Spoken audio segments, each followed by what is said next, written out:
اللهم صل على سيدنا محمد اللهم صل على نعرہ تکبیر، نعرہ رسالت، نعرہ رسالت، نعرہ تحقیق، نعرہ تحقیق، نعرہ حیدری، آستانہ دیا قادریہ قاسمیہ ڈھوڈا شریف، آستانہ دیا قادریہ قاسمیہ ڈھوڈا شریف۔ حضرات گرامی، آج کی ہماری اس نشست کے مہمان خصوصی حضرت علامہ مولانا مفتی محمد منصور القادری صاحب خطیب اعظم یورپ، آپ تشریف فرما ہو چکے ہیں۔ ہم آپ کو آستانہ دیا آمد پر خوش آمدید کہتے ہیں اور دعا گو ہیں کہ اللہ رب العزت ان کے علم و فضل میں مزید اضافے اور برکتیں عطا فرمائے۔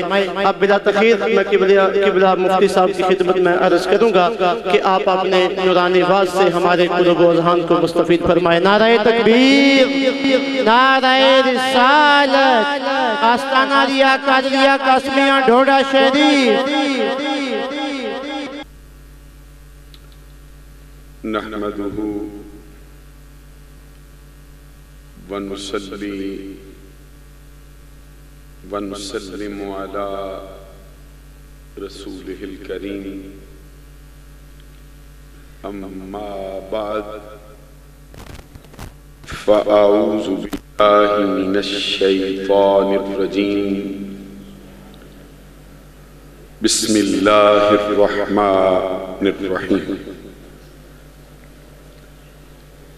لا تجد قوما يؤمنون بالله واليوم الآخر يوادون من حاد الله ورسوله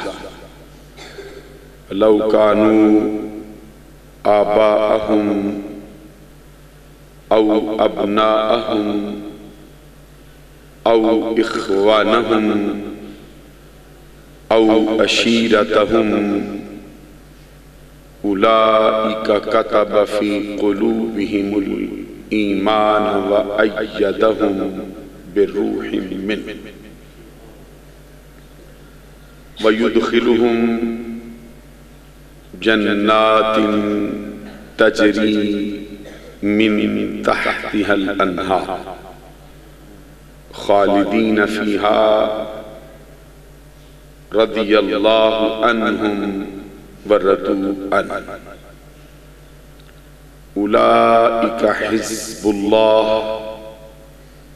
ألا إن حزب الله هم المفلحون وقال تبارك وتعالى يا أيها الذين آمنوا لا تتخذوا آباءكم وإخوانكم أولياء إن استحبوا الكفر على الإيمان ومن يتولهم منكم فأولئك هم الظالمون صدق الله العظيم إن الله وملائكته يصلون على النبي يا أيها الذين آمنوا صلوا عليه وسلموا تسليما الصلاة والسلام عليك يا رسول الله وعلى آلك وأصحابك يا حبيب الله الله رب محمد صلى عليه وسلم نحن عباد محمد صلى عليه وسلم صلاة وسلاما عليك يا رسول الله معزز و محترم مشائخ و علماء اسلام و معزز و محترم حاضرین و سامعین، خاص طور پر اس دربار دربار گوہربار کے منتظم اعلیٰ پیکر اخلاص و محبت،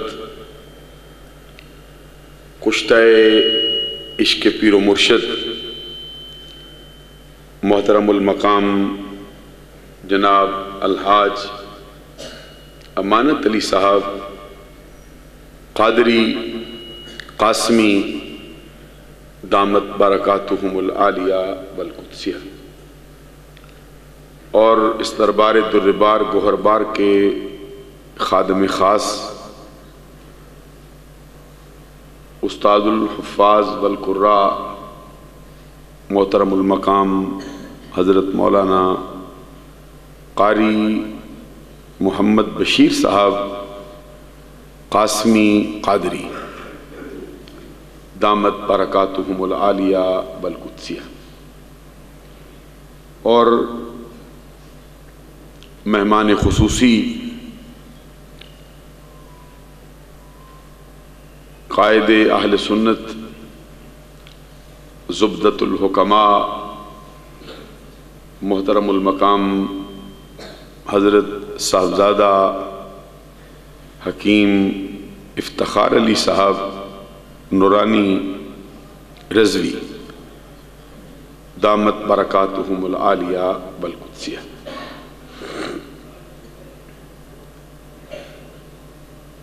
جب بھی ملک پاکستان کے سفر کے لیے میں روانہ ہوتا ہوں تو حاجی صاحب کی خصوصی ہدایات پر اپنے پروگرام میں کوشش کرتا ہوں کہ ایک مرتبہ اس دربار دربار گوہربار کی حاضری ضرور نصیب ہو۔ بہت سے افراد کشمیر سے، لاہور سے، دیگر شہروں سے، راولپنڈی سے بھی مجھے حکم فرماتے ہیں جمعۃ المبارک کے ٹائم کے لیے، لیکن سب سے پہلے تو میں صرف گجرات میں ہی جمعہ کا خطبہ پیش کرتا تھا، اور ارادہ ہوتا تھا کہ جب تک ہوں پاکستان میں کوشش سے صرف گجرات میں ہی جمعے کی حاضری ہو۔ اب کچھ عرصے سے حضرت حاجی صاحب کا حکم ہوتا ہے، قاری بشیر صاحب کا رابطہ ہوتا ہے، تو اگر 2 جمعۃ المبارک مجھے یہاں نصیب ہوں تو ان میں سے ایک آستانہ عالیہ ڈھوڈا شریف میں بھی ضرور ہوتا ہے۔ اس کو میں اپنے لیے، اپنے گناہوں کے لیے اس دربار کی حاضری کو گناہوں کا کفارہ سمجھتا ہوں، اور اپنے لیے یہ حاضری سرمایہ حیات سمجھتا ہوں، اور اللہ کے ولیوں کے دروازے کی حاضری یہ بندے کی اخروی نجات کا سبب ہوتی ہے۔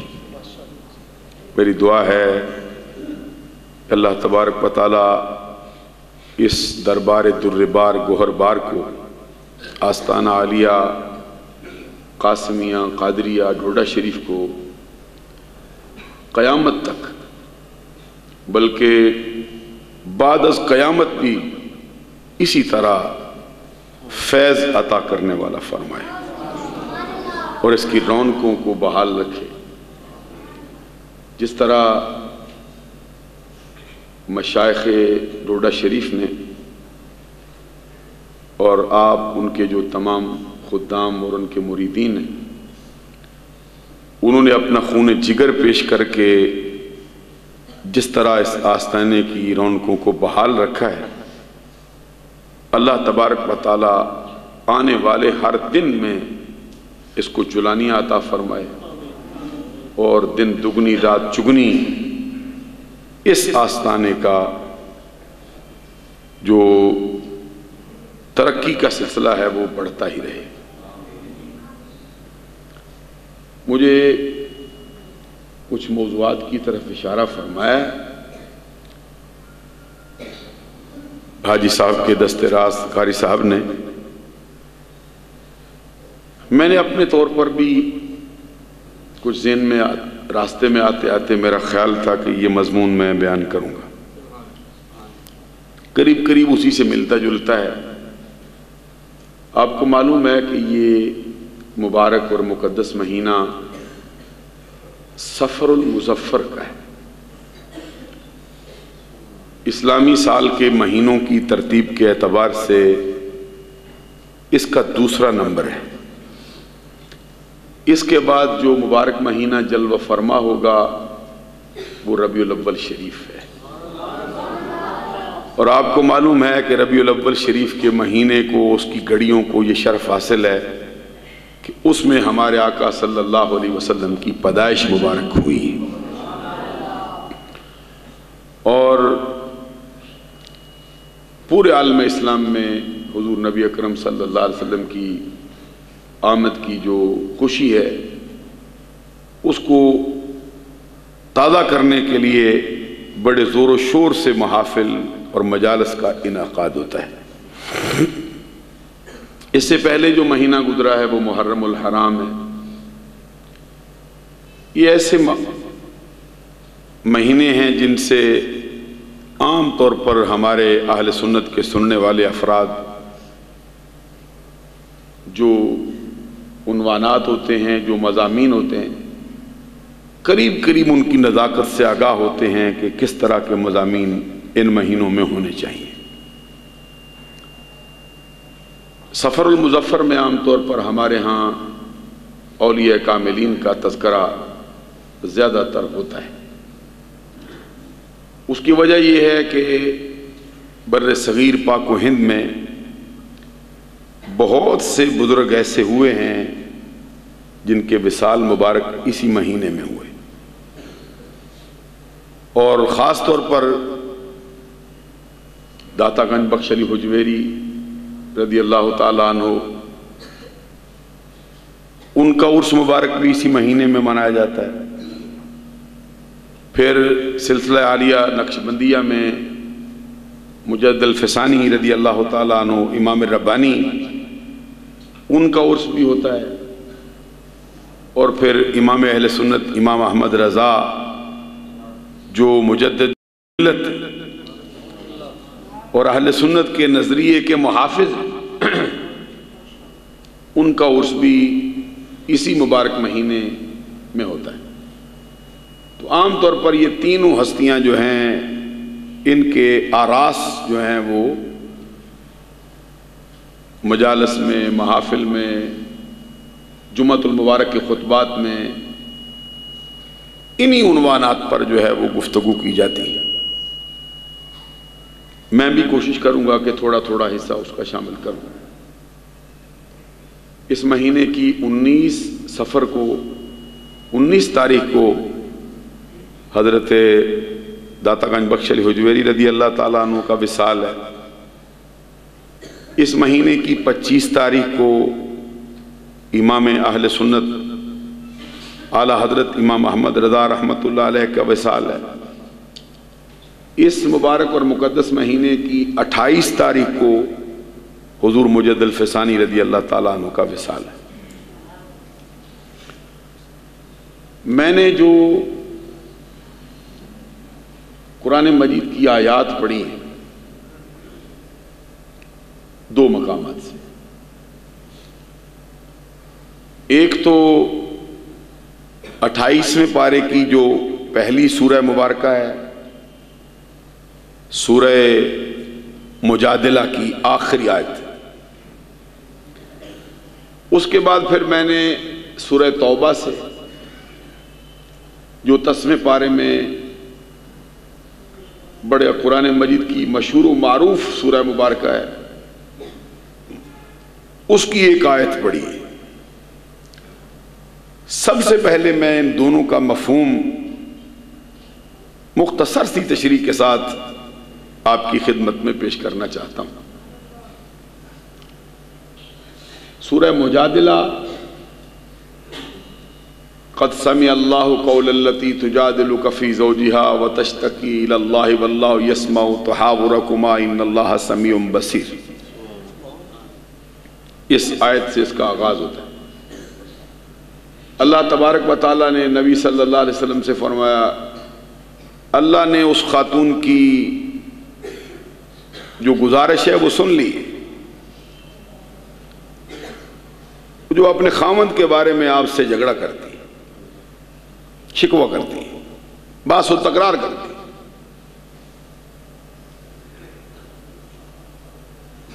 اسی سورہ کی آخری آیت جو میں نے پڑھی ہے اس میں اللہ تبارک و تعالیٰ کا فرمان، لا تجدوا قوما یؤمنون باللہ والیوم الآخر، اس کے جو مخاطب اول ہیں وہ ہمارے آقا صلی اللہ علیہ وسلم۔ اللہ تعالیٰ اپنے پیارے محبوب صلی اللہ علیہ وسلم سے وعدہ فرماتا ہے، کیا؟ لا تجدو، اے نبی صلی اللہ علیہ وسلم آپ نہیں پائیں گے، قومن،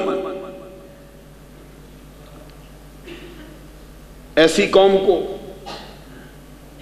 یؤمنون باللہ والیوم الآخر، جو اللہ پر ایمان لانے والی، آخرت پر ایمان لانے والی، یوادون من حاد اللہ ورسولہ، کہ وہ اللہ اور اس کے رسول کے مخالفوں سے دوستی کریں۔ یہ اللہ تبارک و تعالیٰ نے اپنے نبی صلی اللہ علیہ وسلم سے ایک اعتبار سے وعدہ کیا ہے۔ کیا وعدہ ہے؟ کہ جس قوم کا اللہ پر ایمان ہے، جس قوم کا آخرت پر ایمان ہے، ان کے اندر کوئی اور بات ہو تو ہو، لیکن یہ نہیں ہو سکتا یوادون من حاد اللہ ورسولہ، کہ وہ اللہ اور اس کے رسول کے مخالفوں سے دوستی کریں۔ سبحان اللہ فرمائیے۔ ایک سبق ہے، اللہ اور اس کے رسول کے مخالفوں سے ایمان والا بندہ جو اللہ پر ایمان رکھتا ہے، آخرت پر ایمان رکھتا ہے، وہ دوستی نہیں کر سکتا۔ یہ فیصلہ ہو گیا، ہمیں بھی اور آپ کو بھی گریبان میں جھانکنا ہوگا کہ ہمارے ایماندار ہونے کی نشانی یہ کہ اللہ اور اس کے رسول کے مخالفوں سے ہماری دوستی نہیں ہو سکتی۔ اگر کسی بندے کو کسی مقام پہ کوئی بھول چوک ہو گئی ہو، اللہ اور اس کے رسول کے مخالفوں سے کوئی رشتہ، کوئی ناتا، کوئی دوستی کبھی کر بیٹھا ہو، تو یاد آتے ہی فوراً اس کو چھوڑ دینا چاہیے۔ جس طرح مکھن میں سے بال نکالا جاتا ہے، فوراً نکال کے اس کو پھینک دے، الگ ہو جانا چاہیے تاکہ اس کا ایمان سلامت رہے۔ ایمان کی علامت کیا ہے؟ اللہ نے فرمایا قرآن میں، جس کا اللہ پر ایمان ہے، جس کا آخرت پر ایمان ہے، وہ اللہ اور اس کے رسول کے مخالفوں سے دوستی نہیں کر سکتا۔ آگے فرمایا وَلَوْ كَانُوا آبَاءَهُمْ، وہ مخالف اگرچہ اس کے اپنے باپ ہی کیوں نہ ہوں۔ غور فرمائیے، اللہ اور اس کے رسول کے مخالفوں کی صف میں باپ بھی کھڑا ہو تو اللہ فرماتا ہے جس کا آخرت پر ایمان ہے، اللہ پر ایمان ہے، وہ اس سے دوستی نہیں کر سکتا۔ سبحان اللہ فرمائیے. جہاں جہاں جگہ ملتی ہے نا وہ بیٹھے، ذرا مضمون کی نزاکت کا بھی اندازہ لگائیں تاکہ میں بھی کچھ آگے چل سکوں. کیونکہ میرا مقصد تقریر کا یہ نہیں کوئی میں ویسے کوئی داد لینے کا ارادہ کرتا ہوں یا کوئی رٹا لگا کے آیا بیٹھا ہوں بھائی کوئی تقریر ہوگی، کوئی کیسڑ یاد ہو گئی ہے یا کوئی کتاب کا صفحہ رٹا لگا لیا ہے، بھائی رٹا رٹایا سناؤں گا اور پھر جان چھوٹ جائے گی، جمعہ ختم ہو جائے گا. نہیں، یہ تعلیم و تعلم کا ایک موقع ہوتا ہے جمعۃ المبارک کا خطبہ. یہ کوئی قصہ کہانی یا بڑھ مارنے کا پروگرام نہیں ہوتا، نہ یہ پروگرام ہوتا ہے کہ بس وقت کا گزارا کرنا بس ٹھیک ہے جی، مولانا صاحب کو نذرانہ ملتا ہے جیب میں ڈالیں گے چلے جائیں گے. یہ اس کے مقاصد میں سے نہیں ہے. یہ میں نہیں لگا، ذرا غور کریں. میں یہ عرض کر رہا ہوں اللہ تبارک و تعالیٰ نے اپنے نبی سے وعدہ کیا ہے جس کا اللہ پر ایمان ہے، جس کا آخرت پر ایمان ہے، وہ اللہ اور اس کے رسول کے مخالفوں سے دوستی نہیں کر سکتا. ایک مرتبہ اس پر سبحان اللہ کہہ دیا. آگے فرمایا بھائی بعض تو ایسا ہوتا ہے بندے کہتے ہیں کمزوریاں ہیں جی، یہ مجبوری ہے، ولا وجہ ہے جی، مجبوری ہو گئی. اب اللہ تبارک و تعالیٰ سے سن، فرمایا وَلَوْ كَانُوا آبَاءَهُمْ، وہ اللہ اور اس کے رسول کے مخالف اس کے اپنے آبا ہی کیوں نہ ہوں، اس کے ابے دادے نانے. یہ آبا کا لفظ جو ہے نا یہ عربی زبان میں خاندان کے بڑے بڑے افراد کو گھیرتا ہے. بیک وقت باپ کو بھی، دادا کو بھی، چچا کو بھی، خاندان کے کسی بڑے بزرگ کو بھی. اب آپ کو معلوم ہے باپ کا رشتہ کتنا قریبی. وہ اللہ اور اس کے رسول کے مخالف اس کے اپنے آبا ہی کیوں نہ ہوں، او ابناہم، یا اس کے بیٹے بیٹیاں کیوں نہ ہوں، او اخوانہم، یا اس کے بھائی کیوں نہ ہوں، دودھ شریک بھائی ہوں، ماں جائے بھائی ہوں، اکٹھے اٹھے، اکٹھے کھیلے، اکٹھے پلے، جمع ہوئے. اگر ان میں سے بھی کوئی اللہ کے رسول کا مخالف ہو جائے فرمایا اس کا دوست نہیں ہو سکتا. او عشیرتہم، چاہے وہ اس کا کنبہ قبیلہ برادری کیوں نہ ہو، اللہ کے رسول کے مخالفوں کی صف میں گیا، اس کی دوستی سے گیا. یہ کہا کس نے؟ محمد انصر قادری نے نہیں، حضرت حکیم صاحب نے، یا کسی عالم دین نے نہیں کہا، یہ رب ذوالجلال نے فرمایا. اب ذرا غور کرو، ایک طرف فرمایا لو کانوا آباءہم، اگرچہ وہ مخالف اس کے اپنے باپ دادا ہی کیوں نہ ہوں. اچھا باپ کہہ دیا پھر ابنا کی کیا ضرورت ہے. او ابناہم، یا اس کے بیٹے بیٹیاں کیوں نہ ہوں. یہ دو طرح کی محبت ہے نا، باپ کی محبت اور ہوتی ہے، بیٹے کی محبت. حالانکہ باپ کی محبت زیادہ ہونی چاہیے. کبھی کبھی دیکھنے میں آتا ہے بندہ باپ سے پیسے بچا لیتا ہے، چوری کر لیتا ہے. یہ نہیں بھی اس کے چوری کرتا ہے، اپنا ذاتی مال ہوتا ہے باپ سے بچا کے رکھتا ہے، کیونکہ اسے کوئی اور پیارا ہوتا ہے نا. یعنی بچانے کی وجہ یہ بھی ہوتی ہے کسی کے پاس کوئی چیز ہو دوسرے کو نہیں دیتا، تو اس کی جو وجہ ہوتی ہے ان میں سے ایک وجہ یہ ہے کہ دے سکتا ہے لیکن دیتا اس لیے نہیں کہ کوئی اور پیارا ہے جس کے لیے بچا کے رکھا ہے. بندے کا حال کیا ہے، باپ سے بچا لیتا ہے، بیٹے کی باری آتی ہے اس پہ کھلا چھوڑ دیتا ہے. کبھی غور کرو نا. نہیں ابھی آپ کی توجہ مجھے حاصل نہیں ہوئی. باپ ہو تم کے نہیں، باپ ہو، اکثر بندے بیٹھے اور باپ ہو، بیٹے بھی ہو، تو کبھی غور کرو نا، جتنے پیسے بیٹے پہ لگاتے ہو کبھی باپ پہ بھی اسی طرح لگاتے ہو. غور کرو نا، کبھی ہو ابے کوئی نہ. میں آپ کے چہروں سے ذرا مجھے سمجھنے میں تھوڑی مشکل ہو رہی ہے. باپ ہوتا ہے نا، خود تو اس کا بیٹا ہے، وہ تجھ پہ کھولتا ہے. جب باپ کی طرف نظر جاتی ہے کچھ اور ہے، بیمار ہو گیا ہے کسی قسمت والے کی عظمت کا تو کیا کہنا، وہ تو باپ کے لیے جان بھی لگا دیتا ہے. لیکن کچھ ایسے بھی ہیں بد قسمت، باپ بوڑھا ہو گیا کہتے کھانستا رہتا ہے جی پتہ نہیں کب جائے گا جی، کب جان چھوٹے گی اس کی، کمرے میں پڑا رہتا ہے بچوں کو بیمار کر دے گا. وہی باپ بیٹا جو اپنے باپ کے لیے اس طرح کے جملے بولتا ہے، بیٹے کی باری آئے کہتا ہے جی سکول پڑھتا ہے، اس کے لیے گاڑی چاہیے، اس کے لیے موٹر سائیکل چاہیے. باپ کی باری آئے تو پھر ڈاکٹر کے پاس لے جاتا ضرور ہے، لیکن پیسہ لگانے میں کچھ بخل ہو جاتا ہے. کاش کہ وہی نظر جو بیٹے کے لیے رکھتا ہے پیسہ خرچ کرنے میں، باپ کے لیے بھی رکھے تو شان اور ہو جائے. اللہ تبارک و تعالیٰ نے فرمایا اللہ اور اس کے رسول کے مخالف اگرچہ اس کے آبائی کیوں نہ ہوں، اس کے بیٹے بیٹیاں کیوں نہ ہوں، اس کے بھائی بند کیوں نہ ہوں، اس کا کنبہ اور قبیلہ کیوں نہ ہو، ایمان والا بندہ ان سے دوستی نہیں کر سکتا. جھوم کے سبحان اللہ کو، جھوم کے. صرف اتنا سا کام ہے، بندے کا عمل اتنا سا ہے. اللہ اور اس کے رسول کے مخالفوں سے دوستی چھوڑی، اس پر اللہ کا اجر کیا ہے؟ اجر کا آغاز شروع ہوگا. بھئی کیسے اجر ہوگا جی؟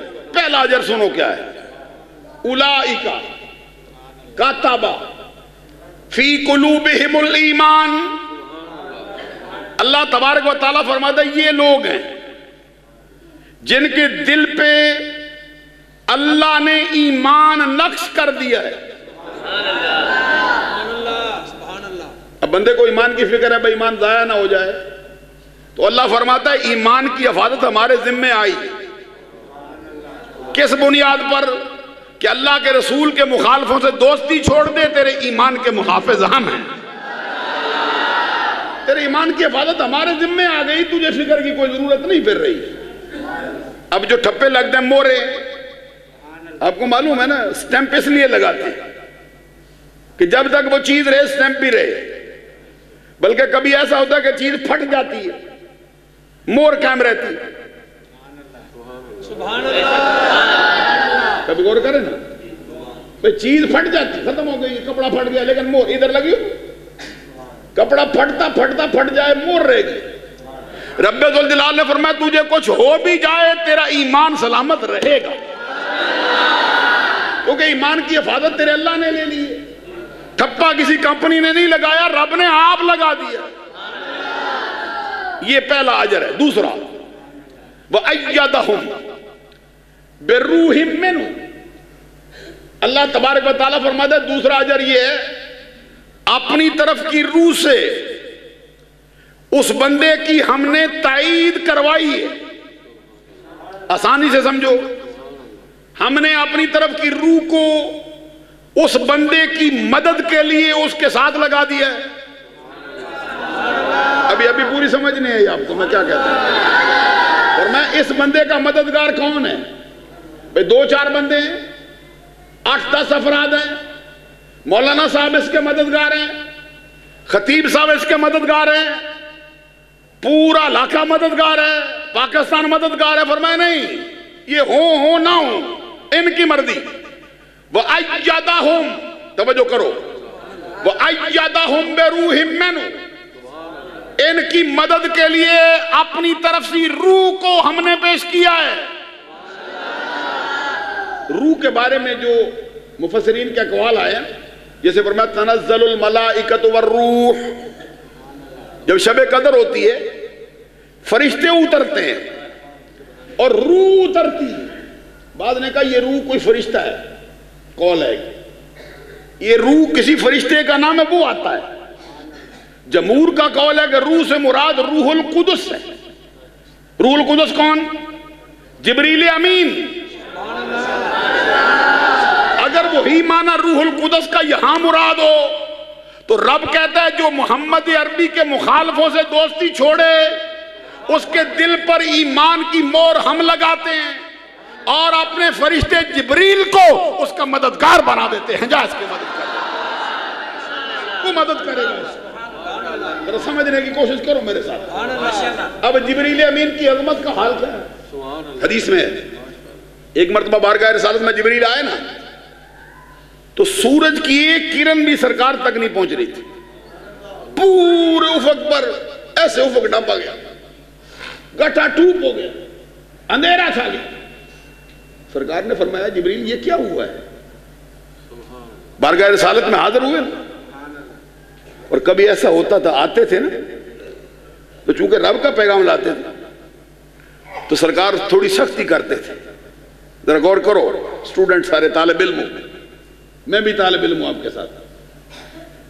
سرکار سختی کرتے تھے تو آنے میں دیر کیوں لگاتا ہے؟ تو جبریل امین کہتے سرکار میں اپنی مرضی سے نہیں آ سکتا, اپنی مرضی سے میں آ نہیں سکتا, حکم ہوتا تب آتا ہوں, وگرنہ میرے دل سے پوچھو تو میرا دل چاہتا ہے ادھر مدینہ میں ہی رہ جاؤں, ادھر واپس ہی نہ لوں کہ تیرا شہر ہے نا ادھر ہی رہ جاؤں. محبوبوں کے شہر میں ہی رہنے کو پھر دل چاہتا ہے, جاتا نہیں بغیر. حضرت جبریل امین کو مدد کے لیے لگا ہے, سرکار کی بارگاہ میں حاضر ہوئے, پورا افق ڈھانپا گیا. سرکار نے پوچھا جبریل یہ کیا ہوا ہے؟ کہتے سرکار میں نے 2 پر پھیلائے ہیں. قرآن پاک میں فرمایا نا اولی اجنحہ, پڑھا ہے قرآن حافظ ہو؟ اولی اجنحہ کہاں ہے؟ فاتر میں اولی اجنحہ, یہ بازوؤں والے فرشتوں کا تذکرہ کیا. آگے فرمایا مسنا, 2 ہیں, وثلاث ورباع, 3 ہیں, 4 ہیں, یزید فی الخلق ما یشاء, اس سے زیادہ بھی اللہ جس کو چاہتا ہے. فرشتوں کے پر بنائے, پروں والے فرشتے. جبریل امین کہتا سرکار میں نے 2 پر پھیلائے ہیں. اب 2 پر پھیلائے ہیں, سورج کی ایک کرن بھی مدینہ شریف میں نہیں آ رہی. سبحان اللہ. اب ساری دنیا لگ جائے نا سورج پہ, ایسے روک سکتے ہیں بھئی اس کی اندھیرا ہو جائے دن. فرشتے کے 2 پر ہیں. سرکار نے فرمایا یہ تیرے 2 پروں کی طاقت کا حال کیا ہے؟ جبریل امین کہتے سرکار میں نے 2 پروں کے ساتھ 7 آسمانوں کو 7 زمینوں کو لے کر اگر پکڑوں نا 2 پروں میں 7 آسمانوں 7 زمینوں کو 1-2 مرتبہ جھٹکا دوں ایسے جیسے کپڑا نچوڑتے ہیں. تو کہتے سرکار 7 آسمانوں 7 زمینوں کے اس طرح تاروں پود بکھر جائیں اور اس طرح ریزہ ریزہ ہو جائے 7 آسمان 7 زمین, جس طرح روئی کی مشین میں سے نکالا جاتا دھونکنے کے لیے, اس طرح ہو جائیں گے 7 آسمان 7 زمین. یہ میرے 2 پروں کی طاقت کا حال ہے. اب ذرا غور کرو 2 پروں کی طاقت کا یہ حال ہے. سرکار نے فرمایا تیرے پر ہیں کتنے؟ 2 کی طاقت یہ ہے, کتنے پر رکھتا ہے؟ کہتے سرکار ان جیسے 600. اب ذرا غور کرو, پھر 600 پروں والا سدرا پہ جا کے رکھا بیٹھا ہے. سرکار کہتے ہیں اتنا چل کے آیا, اب آگے بھی چل. میری دوستی میں تو نے فرق تو نہیں پایا نا, پھر آگے کیوں نہیں چلتا؟ کہتے سرکار دوستی تو بہت اونچی ہے, پر کروں کیا؟ میرا بس ہے نہیں جو آگے جاؤں. اگر یکسر منہ برتر پرم فروغ تجلا بسوزت پرم, اگر بال برابر بھی آگے بڑھوں انوار و تجلیات کا نزول ہے, مجھے جلا کے راکھ کر دے گا. سرکار نہیں جا سکتا. جہاں پہ 600 پروں والا رکا بیٹھا ہے, محمد عربی پھر وہاں سے کیسے جاتے ہیں؟ سبحان اللہ جی, آواز سے میں اچھا ذرا غور کرو گے, 600 پروں والا جو ہے وہ خادم ہے. نہیں ابھی نہیں سمجھ آئی. 600 پروں والا 2 پروں کی طاقت کا حال یہ 7 آسمانوں 7 زمینوں کو پکڑ کے ایسے نچوڑے جس طرح کپڑا نچوڑتا, تاروں پود بکھر جائے, ریزہ ریزہ ہو جائے, جیسے روئی مشین میں سے نکالی جاتی ہے ایسے ہو جائے.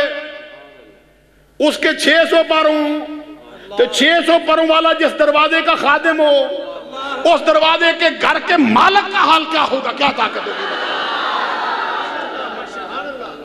اسی لیے وہ مولانا ظفر علی خان ایک بڑا جملہ کہا ہے, وہ کہتے دیکھی نہیں کسی نے اگر شان مصطفیٰ,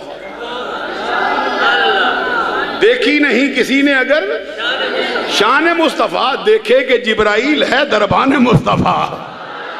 جس دروازے کا چوکیدار جبریل ہے وہ میرے آقا کا گھر ہے.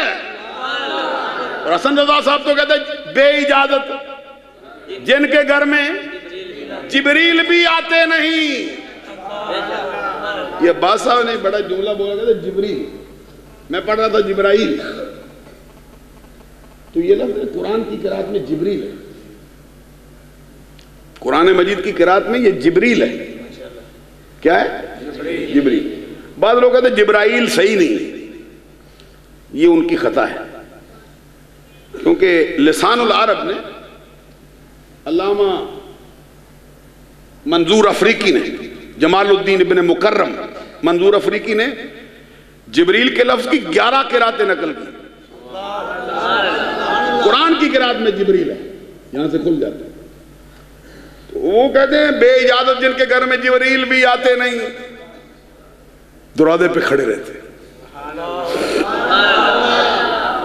جس دربار کا حال یہ ہے، جبریل امین دروازے پہ آگے کھڑے رہتے، اجازت ہو تو آؤں. اچھا سرکار اجازت دیں نہ دیں، بعض روایت ہے سید عالم خاتون جنتی کہتی ہیں کہ اب نہیں اجازت ہے جاؤ، تو جبریل ادھر سے ہی واپس لوٹ جاتے تھے. 1 دن لوٹے، 2 دن لوٹے، تیسرے دن آئے نا. سیدہ خاتون جنت نے عرض کیا سرکار کوئی بندہ ہے خادم آ جاتا ہے آپ کے دروازے پہ، اجازت چاہتا ہے ملنے کے لیے، میں واپس کر دیتی ہوں، 2 دن ہو گئے ہیں. سرکار نے فرمایا اب آیا تیسرے دن کیا کریں؟ فرمایا فاطمہ یہ وہ خادم نہیں، وہ بندہ نہیں ہے جو آئے اور لوٹ جائے.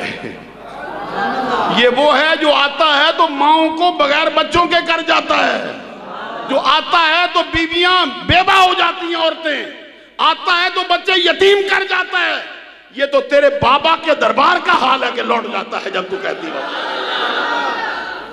میں یاد کرنا چاہتا ہوں جب جبریل کی طاقت اتنی ہے تو آقا کی کتنی؟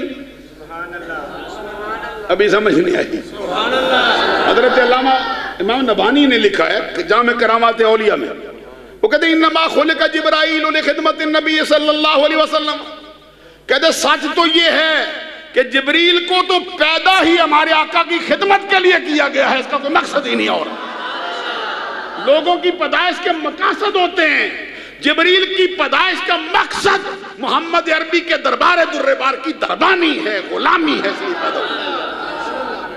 اب میں یہ کہنا چاہتا ہوں 600 پروں کی طاقت والا اس بندے کی مدد کے لیے اس کے ساتھ ہے.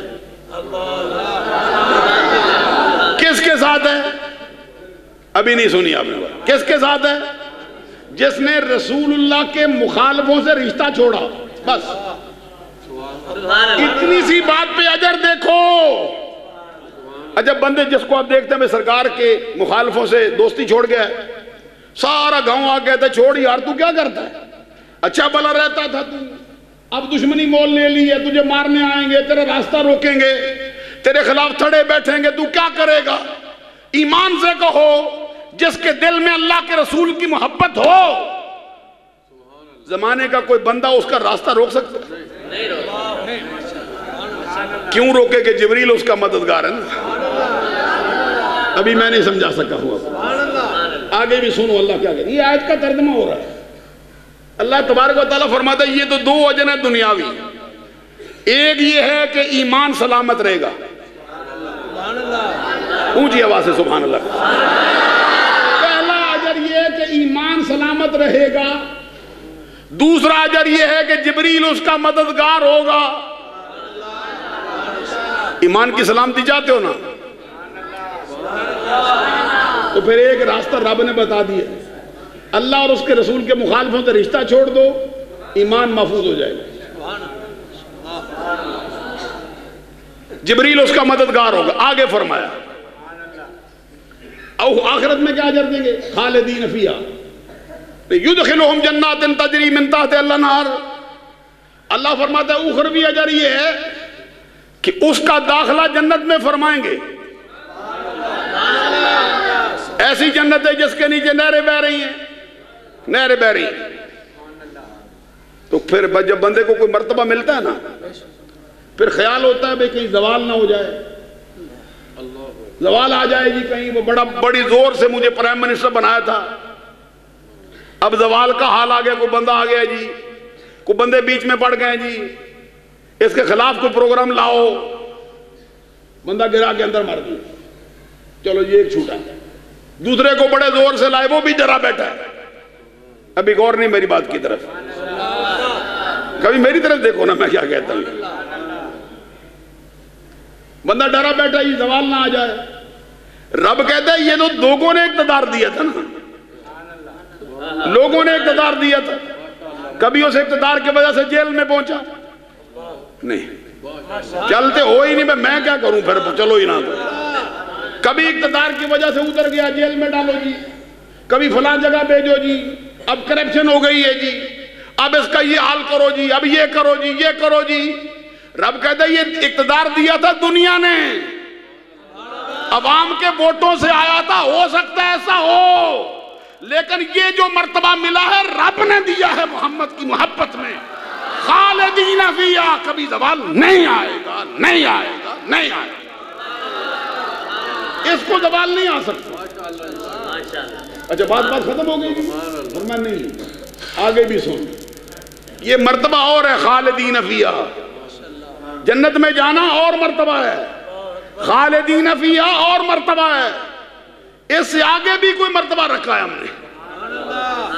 کبھی میرے ساتھ چل پڑو تو پھر میں ذرا آسانی سے گفتگو چلا سکوں نا، میرا مسئلہ یہ ہے میں سنائے بغیر سمجھائے بغیر آگے چلتا نہیں، آپ کا مسئلہ یہ آپ کو سننے کی عادت نہیں، میں دیکھ رہا ہوں، آپ کا مسئلہ یہ ہے کہ آپ ساتھ چلتے نہیں، ساتھ چلو گے تب تو پھر سمجھ آئے گی، سمجھ آئے گی تو پھر عمل پہ دل کرے گا۔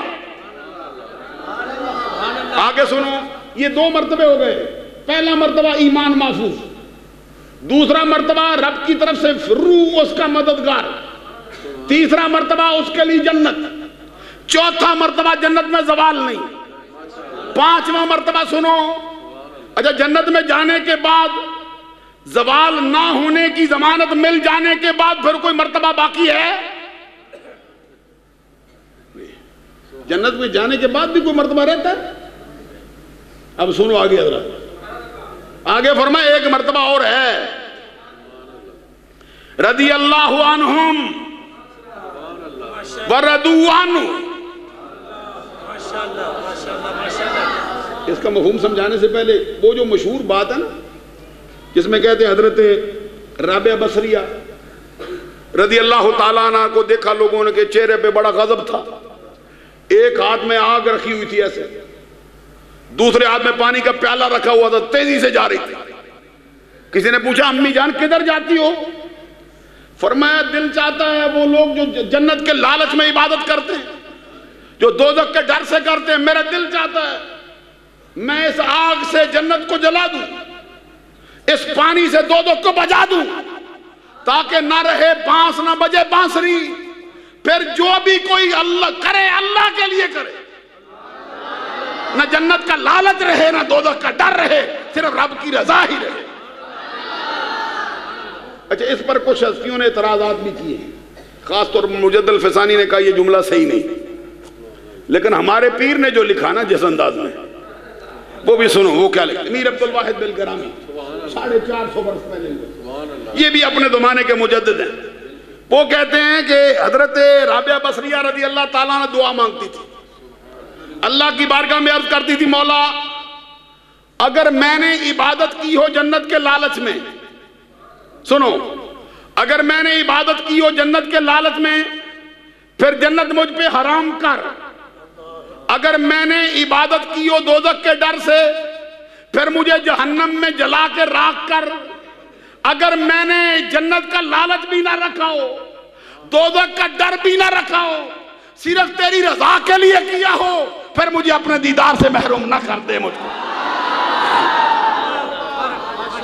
معلوم ہوا کہ یہ جو رب کا دیدار ہے نا۔ ایک بات مجھے اور یاد آ گئی، حضرت باعث بستامی رضی اللہ تعالیٰ عنہ سلطان العارفین ہے، اور ان کا فرمان ہے میرا نام جس کو یاد ہوا نا قیامت کے دن میں اس کی بخشش کروا دوں گا۔ اونچی آواز سے اعلیٰ حضرت نے لکھا ہے ملفوظات میں، وہ کہتے قیامت کا غم کرنے والوں، میرے پاس تمہارے لیے ایک نسخہ ہے، تمہارے زخم دل کا میرے پاس مرہم ہے، قیامت کا غم نہ کرو، میرا نام یاد رکھ لو، وظیفہ کر لو، قیامت کے دن جس کو یاد ہوا سفارش کر کے لے جاؤں گا آج۔ یہ باعث بستامی رضی اللہ تعالیٰ عنہ وہ فرماتے ہیں میں نے 40 سال مجاہدہ کیا ہے، میرے لیے 80,000 پردہ اٹھا ہے۔ کتنا؟ 80,000۔ کہتے 40 سال میں نے مجاہدہ کیا، میرے لیے 80,000 پردے اٹھے، حجابات دور کیے گئے، میں دیکھتا گیا۔ جب 80,000 پردے اٹھ چکے پھر میں نے کہا مولا اب وہ دینا جو اپنے خاص دوستوں کے لیے رکھا ہے۔ معلوم 80,000 پردے اٹھنے کے بعد پھر بھی خاص دوستوں کا مرتبہ باقی رہتا ہے۔ حضرت باعث بستامی کہتے ہیں میں نے کہا مولا وہ دے، فرمایا دینا چاہتا ہوں لیکن میرے تیرے درمیان 2 چیزیں حائل ہو گئی ہیں۔ کہتے میں نے عرض کیا مولا کیا؟ فرمایا وہ جو تیرے گھر میں ٹوٹا پیالہ پڑا ہے نا پانی پینے کا، اور وہ جو ٹاٹ کا ٹکڑا رکھا ہے تو نے پوستین کا جس پہ سوتا ہے، یہ میرے تیرے درمیان حائل ہو چکا ہے، جب تک یہ دور نہ ہو وہ نہیں مل سکتا ہے، دیدار خاص ہے۔ کہتے پھر میں گیا، میں نے جا کے پیالہ بھی پھینکا، ٹاٹ کا کپڑا بھی پھینکا، دل سے نکل گئی اس کی محبت۔ پھر میں آیا، کہتے پھر 80,000 کے بعد وہ خاص پردہ بھی اٹھا اور غیب سے آواز آئی اے با یزید میرے چاہنے والوں کو کہہ دے کہ کبھی کبھی ٹاٹ کے ٹکڑے بھی تمہارے اور رب کے درمیان حائل ہو سکتے ہیں، ان کو بھی نکال کے پھینکو، ابھی میں پورا مسئلہ نہیں سمجھا سکا ہوں حضرت اویس کرنی سنتے ہو؟ ابھی نہیں سنتے ہو؟ حضرت اویس کرنی رضی اللہ تعالیٰ عنہ سے کسی نے کہا ایک بندہ ہے 30 سال ہو گئے اس کو، 30 برس ہو گئے کفن پہنے ہوئے، قبر نکال کر اس میں پاؤں لٹکائے بیٹھا ہے، 30 سال کفن پہن کر قبر میں پاؤں لٹکائے بیٹھا ہے۔ لوگوں نے کس کو کہا؟ حضرت اویس کرنی کو، جانتے ہو نا مرتبہ جن کے بارے میں حدیث میں فرمایا گیا سرکار نے فاروق اعظم سے کہا تھا جب تیری ملاقات ہو تو اسے دعا کروا لینا، یہ اویس کرنی۔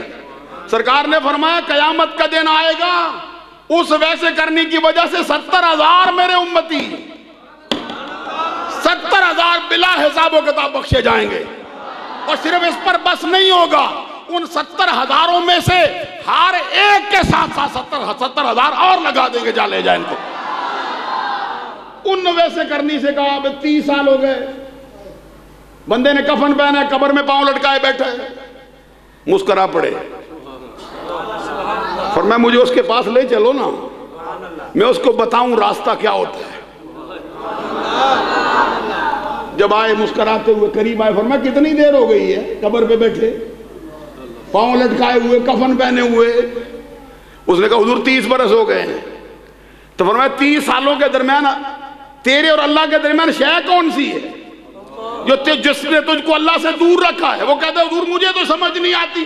فرمایا یہ جو کفن پھینکا اتار پھینک، رب سے ملاقات ہو جائے گی تیری، اتار، کبھی کفن کے ٹکڑے بھی بندے سے رب کی بارگاہ میں حجاب بن جاتا، اسی وقت اس جان دے کے مر گیا۔ فرمایا دیکھو جب تک کفن کی محبت تھی نا دل میں، اللہ نہیں ملتا تھا۔ ابھی اور سنو کیا مسئلہ آپ کو ہے۔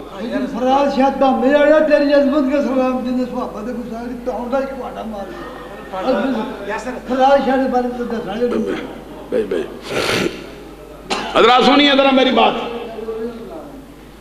سنیں توجہ سے۔ حضرت امام موسیٰ کاظم نماز پڑھ رہے تھے، جانتے ہو نا موسیٰ کاظم کون ہے؟ امام جعفر الصادق کے بیٹے ہیں۔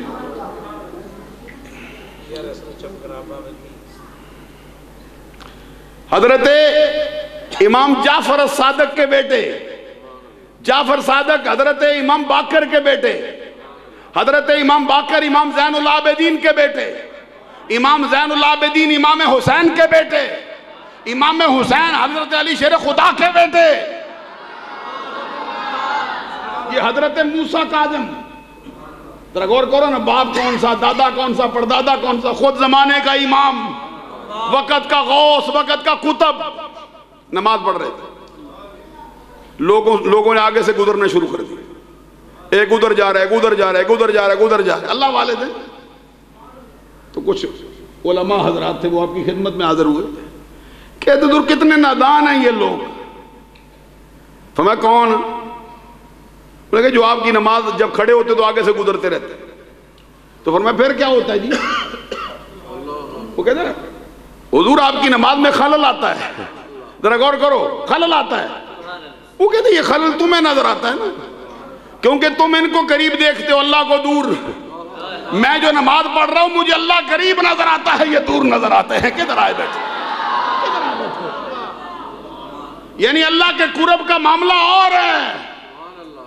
میر عبد الواحد الکرامی فرماتے ہیں کسی کا پیالہ صاف کرنا اور ہے، کسی کا جھوٹا کھانا اور ہے، میدان جنگ میں اتر کر تلواروں سے دوسروں کو زخمی کرنا، اپنا سینہ چھلنی کروانا، یہ اور ہے.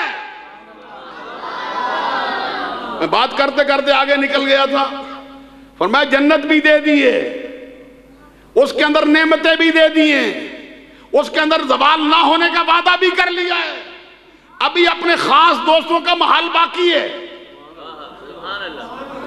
وہ کیا رضی اللہ عنہم، محمد عربی سے دوستی نبھا لیں، محمد عربی کے مخالفوں سے رشتہ ناتا چھوڑ دیں. فرمایا پھر جنت کے اندر وہ مرتبہ دیں گے، صرف جنت نہیں، صرف نہریں نہیں، صرف ہمیشگی نہیں، ہم ان سے راضی، وہ ہم سے راضی ہمارے ہو گئے، وہ میرے میں ان کا ہو گیا.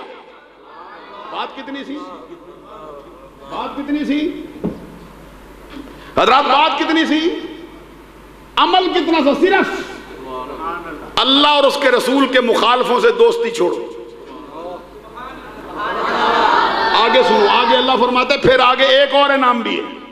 بولا وہ کیا؟ فرمایا اولئک حزب اللہ، یہ اللہ کا ٹولہ ہے.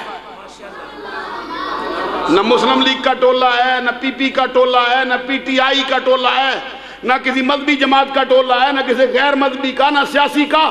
فرمایا اب یہ ٹولہ کس کا؟ جو اللہ کی جماعت ہے. اونچی آواز سے کہو سبحان اللہ.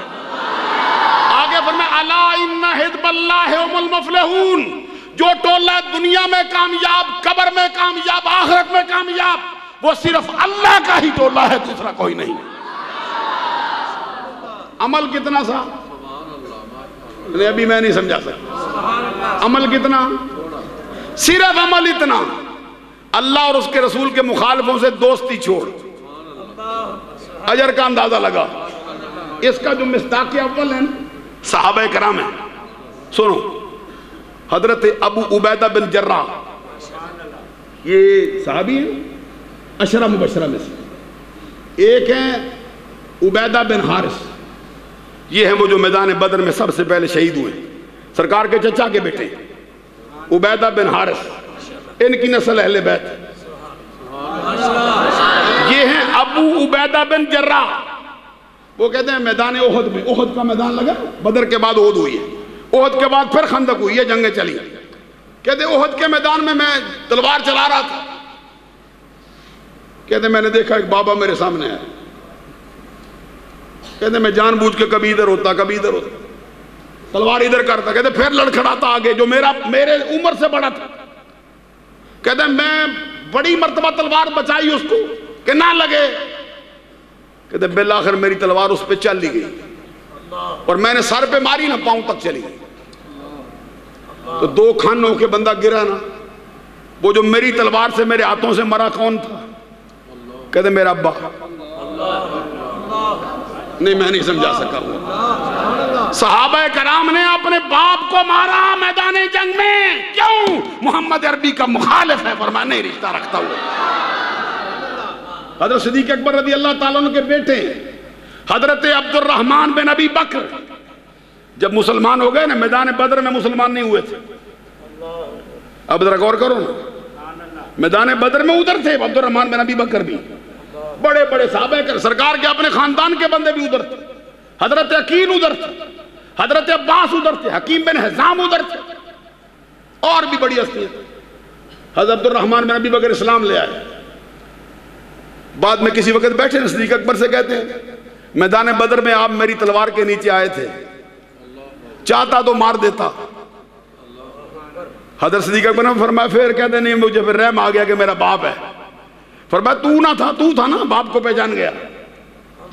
اور اگر اپنے باپ کی تلوار کے نیچے تو آ جاتا پھر تو بیٹا نہ ہوتا، محمد عربی کا دشمن ہوتا، تلوار سے سار اتار دیتا تھا، یہ تیرا حال کر دیتا. صدیق اکبر کے بارے میں سرکار سے شکایت ہوئی سرکار سے کہ آپ کے یار غار ابو بکر نے اپنے باپ کو مارا ہے. باپ مارے جاتے، مارا یہ نہیں میں جان سے مار دیے.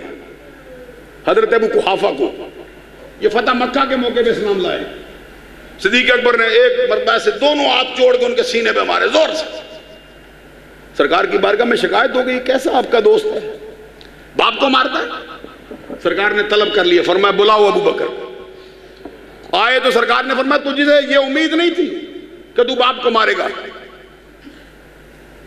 صدیق اکبر سے پوچھا، آپ نے آگے سے عرض کیا سرکار یہ تو اچھا ہوا میرے ہاتھ میں تلوار نہیں تھی، تلوار ہوتی تو سار اتارتا اس کا. فرمایا ہوا کیا تھا؟ حضرت صدیق اکبر کہتے باپ میرا ہو کر پھر میرے محبوب کے خلاف بولنے نہیں برداشت کر سکتا ہوں، ماریں گے. یہ مسئلہ ہے. کتنا قریبی ہو، باپ ہو، بیٹا ہو، کنبہ ہو، قبیلہ ہو، محمد عربی کا مخالف ہو، مسلمانوں کا دوست بولیے نا. تو یہ جو مرتبہ اعلیٰ حضرت امام اہل سنت کو حاصل ہوا نا، اس کی خوبی ہے زندگی بار اللہ اور اس کے رسول کے مخالفوں سے دوستی نہیں کی. اسی لیے اعلان کرتے تھے انہیں جانا، انہیں مانا، نہ رکھا غیر سے کام. انہیں جانا، انہیں مانا، نہ رکھا غیر سے کام. للہ الحمد میں دنیا سے مسلمان گیا. خود حضرت علی شیر خدا رضی اللہ تعالیٰ عنہ کو بھی جب خنجر لگا تھا، آخری وقت میں جب حضرت علی کو خنجر لگایا، آپ کو معلوم ہو گیا کہ اب میری شہادت ہو جائے گی. حضرت علی نے زور سے نعرہ لگایا جیسے آپ ابھی جوش سے لگاتے ہیں. حضرت علی نے زور سے لگا فوزتو برب الکعبہ، رب کعبہ کی قسم میں کامیاب ہو گیا. پوچھا حضور شہید ہوں تو کامیاب ہوتے، خنجر لگے زخم تو تحقق ہو جائے خون بہنے لگے کامیاب ہوتے؟ فرمایا تو زخم دیکھتا ہے نا، میں محمد عربی کی دوستی دیکھتا ہوں. کہتے کیا ہوا؟ فرمایا وہ جو سرکار نے پہلا اعلان کیا تھا اور فرمایا تھا اعلان کر کے کہ میں اللہ کا رسول مجھے مانو، میں اٹھا تھا اور کوئی نہیں. میں نے کہا تھا سرکار عمر میری تھوڑی، ٹانگیں میری پتلی، قد میرا چھوٹا، ابھی مجھے بچپن ہے، لیکن آپ کے وعدے کی تکمیل کے لیے جان لڑاؤں گا. کہتے سرکار وہ دن گیا، آج کا دن آیا. انہیں جانا، انہیں مانا، نہ رکھا غیر سے کام. جو وعدہ کیا تھا اسی پر زندہ رہا ہوں، اسی پہ چل بسا. یہی میری کامیابی. تو جس کو بھی کامیابی مقصود ہے اس کو اس شعر کا مصداق ہونا ہوگا، اور یہ شعر قرآن مجید کی اس آیت کا مصداق ہے. اعلیٰ حضرت کے لیے مجھے فرمایا بھئی کوئی بات ان کے بارے میں بھی ضرور کرو. وہ فرماتے تھے اللہ اور اس کے رسول کی محبت میرے دل میں ایسے رچ بس گئی. کہتے اگر مجھے یقین ہے اگر میرا دل نکال کے دو ٹکڑے کیے جائیں نا، ایک پہ اللہ لکھا پاؤ، ایک پہ محمد رسول اللہ لکھا پاؤ، میرے اندر اللہ اور اس کے رسول کی محبت کا حال یہ ہو گیا. 100 برس پورا ان کو گزر گیا وصال کیے ہوئے. اور مجد الفسانی جن کا عرس مبارک ہے اسی مہینے میں، وہ ہیں جن کے بارے میں ان کے پیر کہتے تھے شیخ احمد آفتابند مثل ما ہزار ہا سیارگان دامن او گم شد. کہتے تھے جو میرا مرید ہے نا مجد الفسانی، یہ کوئی ستارہ نہیں، یہ کوئی چاند یا چراغ نہیں، فرمایا میرا مرید مجد الفسانی یہ تو آسمان ولایت پر چمکنے والا آفتاب ہے جس کے دامن میں میرے جیسے ہزاروں ستارے گم ہو جاتے ہیں، پناہ لے، جن کے بارے میں اقبال نے کہا گردن نہ جھکی جس کی جہانگیر کے آگے، اللہ نے کیا جس کو بر وقت خبردار، وہ ہند میں سرمایہ ملت کا نگہباں جس کے نفس گرم سے ہے گرمی احرار۔ باقی رہ گئے داتا گنج بخش علی حجویری، جن کے بارے میں 90 لاکھ ہندوؤں کو کلمہ پڑھانے والے نے کہا گنج بخش فیض عالم، اونچی آواز سے سبحان اللہ کو، گنج بخش فیض عالم مظہر نور خدا ناقصاں را پیر کامل کاملاں را رہنما۔ وہ داتا گنج بخش علی حجویری کے بارے میں مجد الفسانی کا ایک فرمان مجھے یاد آتا، وہ کہتا ہے میں نے عالم کشف میں دیکھا پورے بر صغیر پاک و ہند میں، یہ جو پاکستان کا خطہ، انڈیا کا خطہ، بنگلہ دیش کا خطہ، سری لنکا کا خطہ، یہ سب کانٹیننٹ، کہتے ہیں میں دیکھتا ہوں عالم کشف میں اس میں رب کی رحمت برس رہی بارش کی طرح چاروں طرف، لیکن میں دیکھتا ہوں اس کا مرکز لاہور ہے۔ کیا مطلب وہ مرکز لاہور ہے؟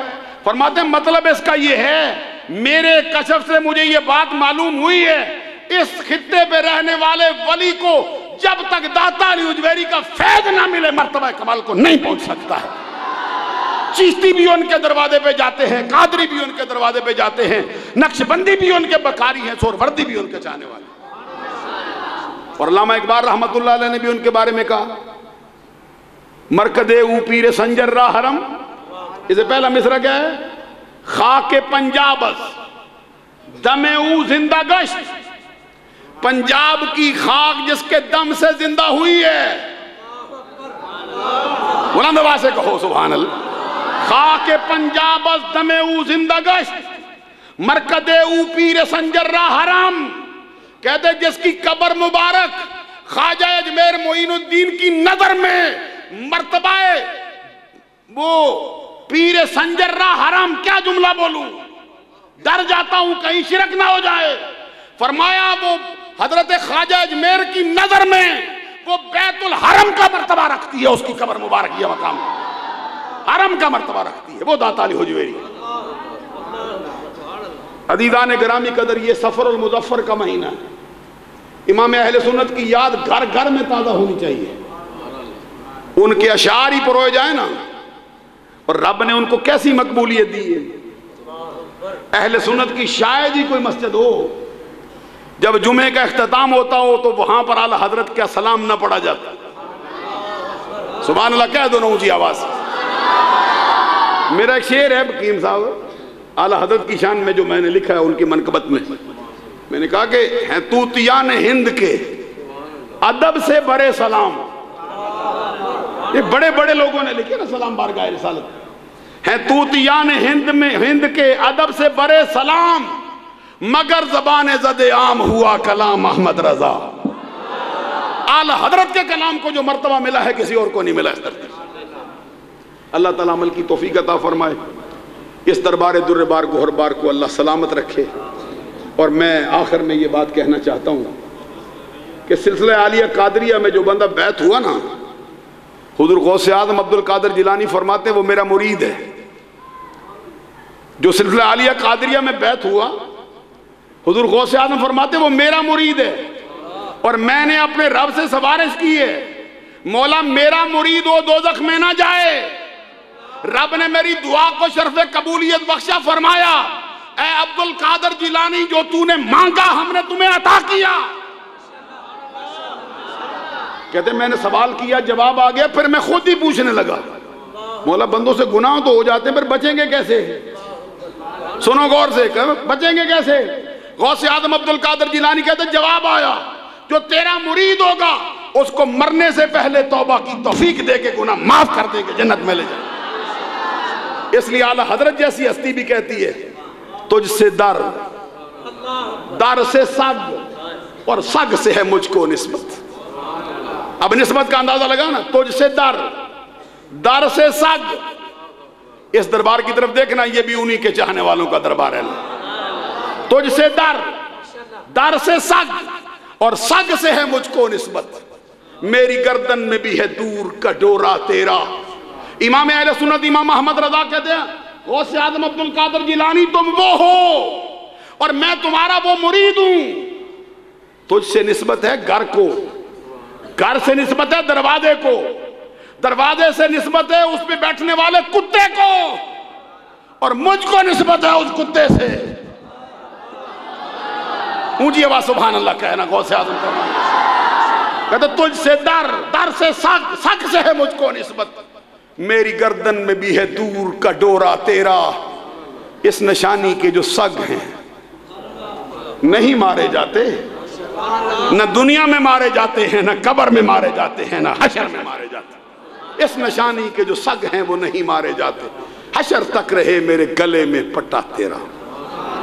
دوران گفتگو مجھ سے جو چھوٹی بڑی غلطیاں سرزد ہوئی ہوں، اللہ سے معافی کا طلبگار ہوں، آپ لوگوں سے معافی کا طلبگار ہوں۔ انہی الفاظ پر اپنی گفتگو کو ختم کرتا ہوں۔ کہتے ہیں جو ختم نبوت کے انکاری ہیں، جو صحابہ کرام کے انکاری ہیں، جو اہل بیت کے انکاری ہیں، ہماری ان کے ساتھ جنگ جاری ہے۔ ماشاءاللہ، مرحبا، بڑا اچھا جملہ کہا ہے۔ اللہ تعالیٰ میں کی توفیق عطا فرمائے۔ سیدنا محمد، اللہم صل علی سیدنا محمد۔